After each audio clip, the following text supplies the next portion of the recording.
Bonjour, bienvenue à Patrimonia, bienvenue à cette édition 2025. On va parler assurance vie et un nouveau contrat innovant avec notre invité Jérôme Lamarque. Bonjour. Bonjour Fabrice. Vous êtes le directeur commercial de Suravenir et on s'intéresse justement à Vie Plus qui vient d'afficher l'an dernier, on s'en souvient, une très belle activité. Alors est-ce qu'on est sur le même tendance, sur le même cru pour 2025, Jérôme?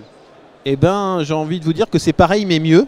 Effectivement, moi je suis arrivé, je fête un an, je suis arrivé chez Suravenir il y a un an et Vie Plus était déjà sur une très très belle dynamique de collecte qui s'est renforcée sur la fin de l'année.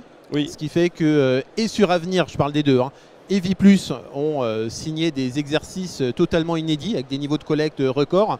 5,4 milliards pour l'ensemble de Suravenir et Vie Plus était pas loin de 50% de l'ensemble de l'activité de Suravenir. Donc c'est pour ça qu'on est sur Patrimonia, parce que pour nous les CGP c'est majeur, c'est stratégique, la moitié de l'activité c'est quand même loin d'être négligeable. Et pour répondre à votre question Fabrice, les tendances que l'on voit là, j'allais dire à mi-année, mais aux trois quarts de l'année, parce qu'on est déjà fin septembre, on est encore à progression. Alors pas à deux chiffres, mais pas loin sur Vie Plus. Donc ouais, effectivement, c'est très au-delà de nos attentes. On est très content. Ouais, justement, cette année marque aussi plusieurs choses. C'est vrai que vous avez beaucoup travaillé sur la technique, la technologie notamment, en vue d'offrir toujours à vos CGP plus de services. Oui, en fait, je vous l'ai dit à l'instant, les CGP, c'est vraiment un marché stratégique pour Suravenir. Donc on a mis en place il y a quelques années un programme qui s'appelle Vie Plus la référence. Qu'est-ce que c'est? C'est se poser des questions, investir des moyens financiers et humains pour offrir le meilleur au CGP. Alors le meilleur, ça veut dire quoi? C'est la qualité des contrats. Donc effectivement, avec Suravenir, on essaie d'être innovant et je pense qu'on va en parler dans quelques instants. C'est l'accompagnement en termes humains. C'est-à-dire que les CGP, ils sont aux quatre coins de la France. On ne va pas les animer si on n'a qu'une hotline, si on ne va pas les voir. Donc on a une équipe commerciale nombreuse qu'on a largement renforcée. On a fait des recrues.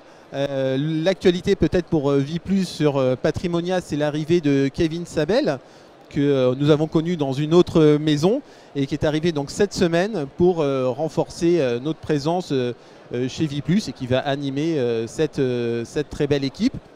C'est aussi notre portail Oriadis. Oriadis, donc c'est le portail digital qu'on met à disposition des CGP. Notre ambition est claire, c'est que tous les actes de gestion puissent être faits en ligne par les CGP. C'est un gain de temps pour eux et c'est aussi de la sécurité en termes de back-office pour nous. Donc je pense que là, on a couvert à peu près tout ce qui est important. Voilà, en tout cas, un résultat très impressionnant. C'est parti pour durer, tant mieux. Et vous poursuivez les innovations puisque, on l'a vu sur le fronton du Patrimonia, vous mettez en avant voilà, votre nouveau contrat avec des poches différentes, multi-projets. Expliquez-nous ce nouveau contrat Patrimoine Vie Plus. Le vaisseau amiral de Vie Plus, c'est Patrimoine Vie Plus. Donc c'est vraiment le contrat d'assurance vie que connaissent très bien nos partenaires CGP.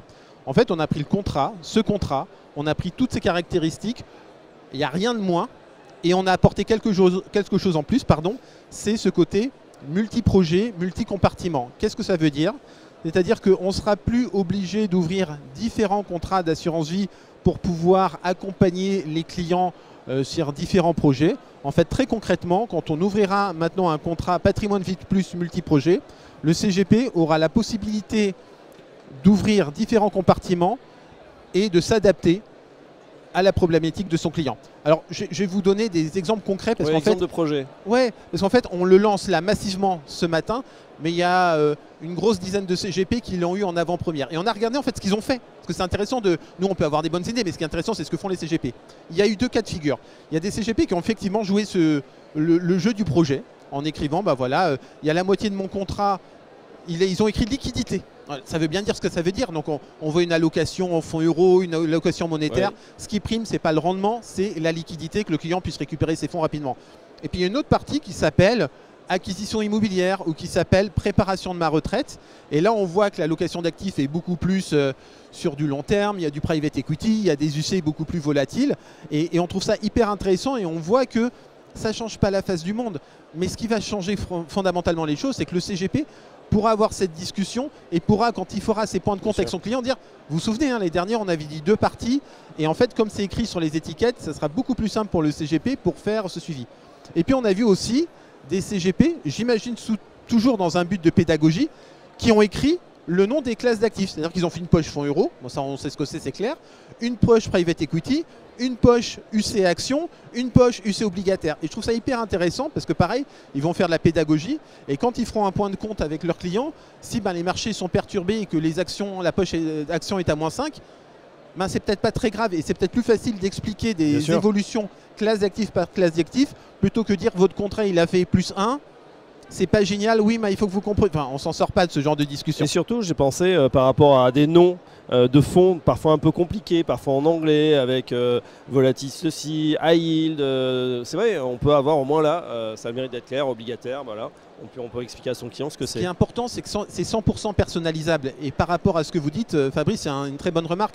Parce qu'on peut avoir un client qui est un peu expert et qui n'aura pas besoin de qu'on lui rappelle ce que ça veut dire. Mais on a peut-être des clients plus néophytes qui sont moins à l'aise avec cette matière financière et qui auront besoin d'être effectivement accompagnés dans le temps. Et il faudra peut-être leur rappeler que effectivement ces noms un peu barbares, tout simplement c'est pour ce projet ou tout simplement, rappelez-vous, c'était dans l'optique de faire du rendement ou dans l'optique d'avoir de la plus-value à long terme. Mais je suis assez d'accord avec vous. On fera un point d'étape, tiens, peut-être Patrimonia 2026 pour voir si ça fonctionne et comment c'est utilisé. Très intéressant en tout cas sur le terrain. Enfin, on termine avec une offre en actifs non cotés. Alors on sait que vous l'aviez déjà démarré avec la gamme Tremplin. Là, vous êtes en train d'élargir cette gamme.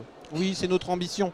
Je pense qu'on fait partie des assureurs qui avons l'offre en actifs non cotés, donc en private equity, on en parle beaucoup, mais aussi en dette privée, parce que ça a beaucoup de succès, la dette privée, on le voit pas dans nos allocations, mais dans les top collects, ça a beaucoup de succès auprès des CGP.